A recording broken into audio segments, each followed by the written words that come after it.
Hi, welcome. This is Carol from Skill Check, and today I'm here with Justin Hart and George Phillips, Just in Time Moving, and we wanted to touch base with you to see, what's going on in the moving industry and anything new that we can talk about. So, anyone want to chime in here? Yeah, absolutely. So May is officially moving month. It's been recognized since 1997, but most notably here in Arizona, our Governor Hobbs, signed a proclamation that May is officially moving month. And so what that really is it's really the start of the moving season. And so it, really nice little plug for the Governor of Arizona to recognize that. So. Yeah, I think it's so much revolves around kids getting out of school and stuff like that. When school's out, the colleges, universities, they're all, time to everything's winding down. And in storage, this is our big season. It really hits in May. Where and sometimes people start calling earlier because they know that we don't have very many spaces left, or trying to get moving stuff happening. Then get on that calendar so they can get everything moved timely. Absolutely. Yeah, and thank you for having us. And that was actually work done, by George with the Arizona Moving Association. So we're making really great progress, kind of moving that forward and trying to get the good movers together in the state. So some more exciting news is that the FMCSA is starting to kind of target road movers. And I think that's something that we wanted to kind of discuss a little bit today as well. So, yes. George, you were saying, you kind of sent a link over, we read it, but can you share with that a little bit about what that means exactly, going after the road moving companies? Yeah, so it's interesting. So in Arizona, we have really one law that's on the book as it relates to the moving industry. It's an effort that was put together by a number of people that are part of the Arizona Moving Association back in 2017, before we even had an association. And it has to do with hostage shipments. And so really that becomes an issue really as it relates to brokers in our industry. You see that a lot. And so when people call up a mover and book a move through a broker, which they think is a carrier in a moving company, is really just a broker who just answers the phone, books the move, and pushes that move onto a carrier. And so they may pay a fee of $1,000, $2,500, somewhere between there usually, to a broker fee, and then the broker will find the carrier, and the carrier will then upcharge the move and hold somebody's goods sometimes hostage. And a lot of times we get those calls on behalf of the Moving Association. So yeah, it's really great to see that. They are in the FMCSA and Department of Transportation, I think they're going doubling their efforts, going from 9 to 18 investigators who are going to be going after road movers across the country. So the whole point of that is to eliminate these moving horror stories that we've all heard, we've all seen, especially in the self-storage world. You see it quite a bit. And so I think that's great. That goes to show that, filing complaints against these movers helps. If you've had a bad experience with a mover, maybe there's not a lot that can be done. Like the FMCSA won't go after that mover for you in that situation, but it does kind of put them on a list. So as they start going after these companies, they kind of make sure they avoid future issues from happening with other consumers, and kind of ensuring that those people get, as best they can, eliminated from the industry, which is really, really good. So a lot of times they're fly by night. They don't present their information really well. They're kind of hard to track. They impersonate other companies, things like that. So the more that you just file a complaint and give the DOT and the FMCSA all the information you have when you have a bad situation, the better they are at tracking that down, and they'll go after the whole chain of events, from start to finish. In fact, it's weird. In fact, many years ago, we were actually unintentionally involved in that situation when we were first into the industry. We had a company contact us. They asked us to hold the goods. They were shipping goods, locally. So we'd go pick the goods up for them, hold them in our warehouse. They were going to come get those goods and deliver them out to the customer.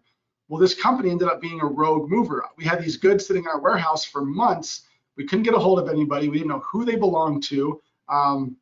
So we actually got a call from someone at the FMCSA investigating. We cooperated and helped to catch this company. And then we had to, these clients were then waiting for their goods for months and months. And had we not kind of pursued this, who knows what would have happened. So we ended up, moving the goods out there for those clients, getting them taken care of first and foremost, and then making sure this company that we had worked with, they were doing the same thing in other markets with other movers, taking a deposit from the client, hiring a company locally to pick up the goods, and then disappearing, basically. So it's wild, but it can be shut down, and the efforts are there to keep doing that, hopefully. And it makes all of us look bad, doesn't it? Even on the storage side, if we recommend someone, and for you all, it just makes storage and moving both look bad. Absolutely. Yep. And that's one of the reasons, working with self-storage, as a self-storage facility, a lot of your clients, tenants, they're going to have moving companies move them in. So I think there's real benefit in making sure that you have quality companies on your facility grounds. That's where self-storage and moving can really work together, by self-storage facilities knowing who the good movers are, the movers that do things the right way, trying to recommend those to their clients so that they limit the amount of rogue movers they have. And that's one of the reasons we started the Arizona Moving Association several years ago, was just to kind of get a collection of those movers that align in their beliefs and how you take care of your clients and staying above board and, doing things the right way.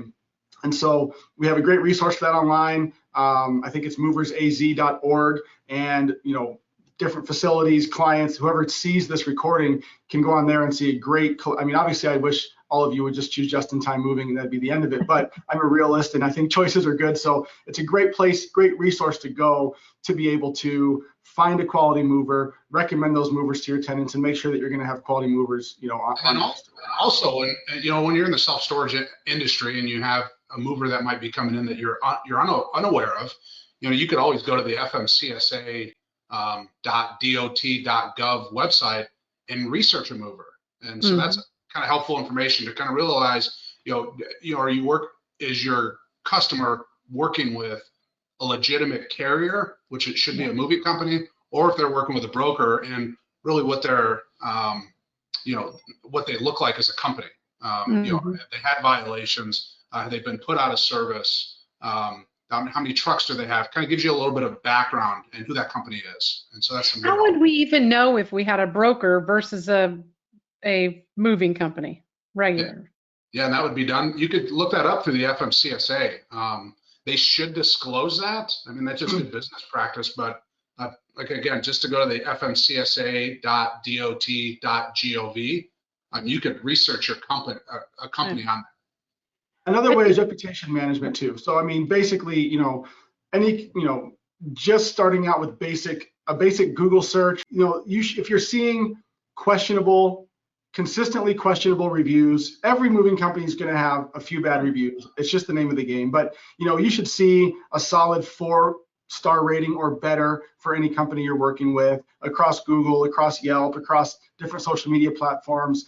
You should be able to find some information about them online. They should have a website that does not have stock photos. It should have photos of their actual people, their facilities. It takes a little bit of effort, but I will say it's worth it. Moving is something you're going to do once in a while, typically once every 3 to 5 years.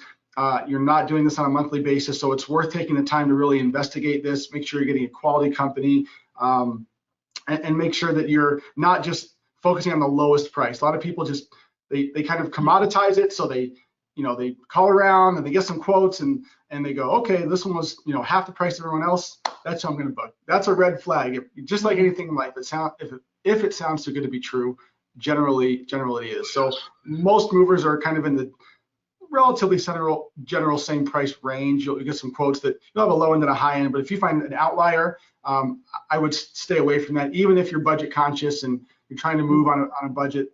A lot of good movers, ourselves included, will work with you to make sure we're offering the services that we can to make your life easier, within your budget, if you're trying to go that route, instead of just hiring a terrible company for what seems like a good deal. So. Yeah, my question, or what I was going to let you know, is in the storage, we're kind of afraid of recommending any movers because of the black eye that we could get if something didn't go right or something was broken, whatever.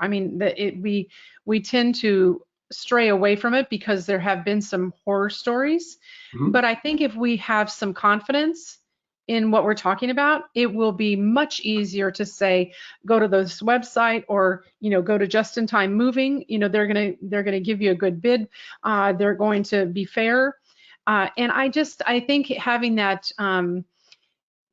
joint mission, because we want, the goods to be put in our place, and we want to this, because I will tell you, it's got to be one of the top questions people ask us Mhm. for help. Like, that's not something within what we do.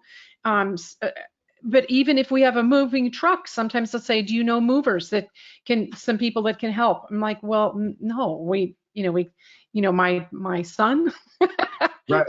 always, trying to get him work. But I'm just saying, it's not really a mover. So giving that, good recommendation, and especially, if you're in Arizona, we as an association, we can easily say, Just in Time Moving is where, we suggest that you go. You all are, working with us. You've got a great reputation, and I love that.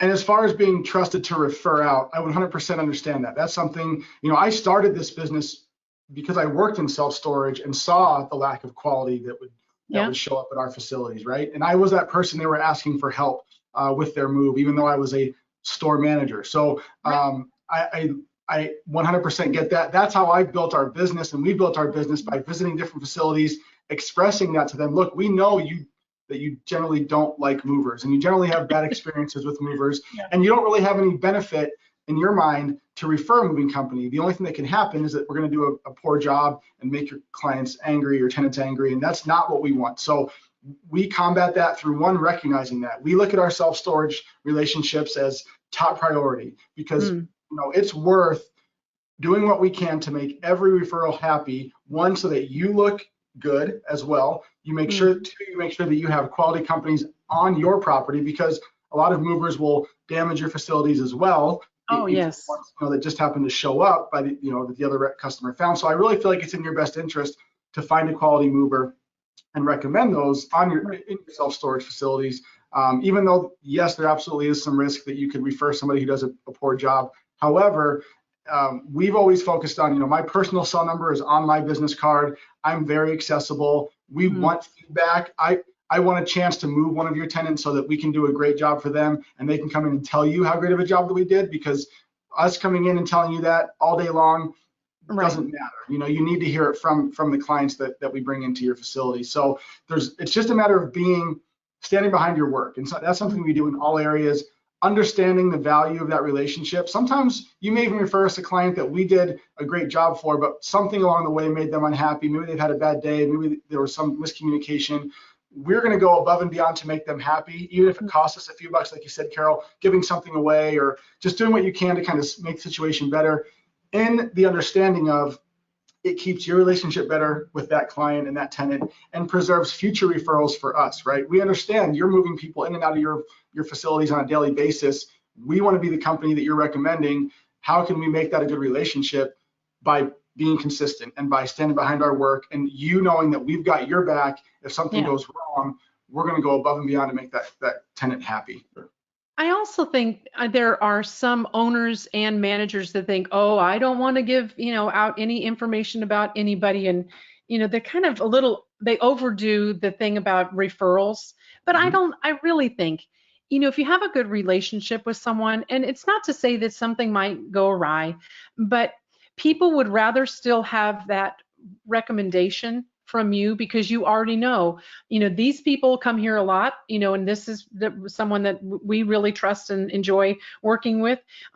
They call them and see whatever. So I think, without saying that you're never going to have a problem, right? They can still refer, and because the customers want that. Customers want to hear, who's coming to the property, who's reliable, who have they seen, do a good job and care for the facility also as the stuff that they're moving in, and taking, because I can tell you, I have had a lot of damage done to my properties by moving companies, and customers too. Customers that are stupid, and drop something big and it hits somebody else's door, and Yeah, it's At nonsense. least when we, back into one of your doors, or take out one of your posts on the corner of the buildings, you can call us and we're going to take care of it, right? Right. Whereas, Yeah. if you've got somebody else in there that you didn't recommend, they're going to probably put the burden of proof back on you, and they're going to be a big pain in the butt, and they're going to try to blame other people. And that's something where we've got dash cams two-way facing on all of our trucks,